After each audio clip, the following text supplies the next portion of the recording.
the best things about Perth is you don't have to go far to feel like you've left the city. Whether it's the coast or the country, the ride is always spectacular. About 1 hour east of the Perth CBD, you'll hit the Avon Valley, a stunning area that has everything. From rolling green hills and dense bushland to historic towns, all bound together by the Avon River. My first stop is in the town of Getaway, established in the 1830s. The town has maintained much of its vintage heritage, including the Newcastle Jail, built due to the antics of convict and infamous escape artist Moondyne Joe. The jail was built at the request of the resident magistrate, who was enraged by Moondyne Joe's repeated escapes from a previous lockup. It was built in 1865, and it was built because there wasn't enough room in the old convict settlement, which is back behind where the Shire office is now, which was the old courthouse. One of the cells where our friend Moondyne Joe escaped from. These cells would not have been fun to stay in. They're very, very small, kind of creepy to be honest, and in summer they would have been cooking hot.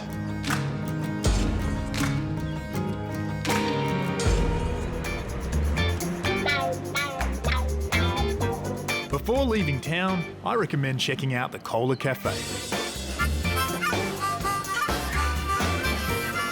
I love quirky little cafes like this on a ride because it gives you a chance to refuel, get some really good food, but also check out a bunch of memorabilia that's going to give you a nice trip down memory lane. There are 5 shires that make up the Avon Valley: Getaway, Beverley, Gemalling, York, and my next stop, Northern. On the way, you'll pass these working grain silos which are covered in some pretty great artworks. Definitely worthy of a ride by. This is Northern, the largest town in the Avon Valley. On the edge of the Avon River is the Bilia Court Budja. It's the centre for Noongar culture and environmental knowledge. It's a great place to learn about the history of our Indigenous people and their way of life.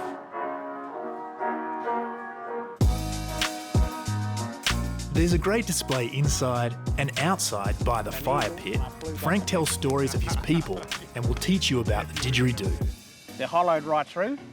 They get hollow, become hollow through with the white ants. The white ants, and they'll come up through the middle. They'll eat the middle out until they come to the edges, to the inside, and it's getting a bit warm. And they know when it's, when it's almost breaking through the sunlight.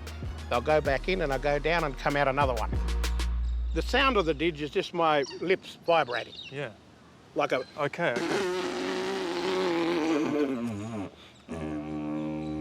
Oh, right.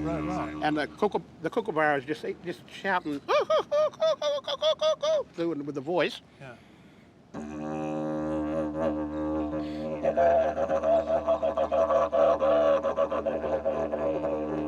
Even a kangaroo hopping, it's.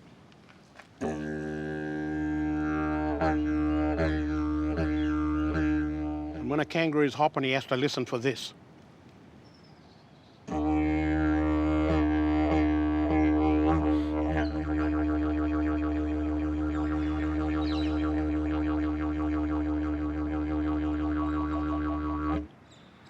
Boomerang coming straight at him, mate, yeah, So I grew up, I was born in Australia, Frank, but I've never heard the didgeridoo up close like this before, and it is so powerful. It's beautiful. Yeah. Beautiful. Yeah. Yep. Thank you so much. Hit the road, Jack. Don't you come back no more, no more, no more, no more. My final stop in the Avon Valley is York, the oldest inland settlement in WA. Hit the road, Jack. Don't you come back no more. And just on the outskirts of town is this little piece of history. So Green Hills Inn has a lot of history, doesn't it? Yes, it does. So Mary Ann McMullen was one of the first female publicans in Western Australia. She built the pub in 1906, and at the time the town was very busy. So there was 2,000 people here. We now have a population of about 10. Now, it's a bit of a tradition at the Green Hills Inn to give a donation to the Royal Flying Doctors Service, but you do that in a unique way, don't you, Murray? That's correct. At the centre of your palm or like two up on the end of your fingers.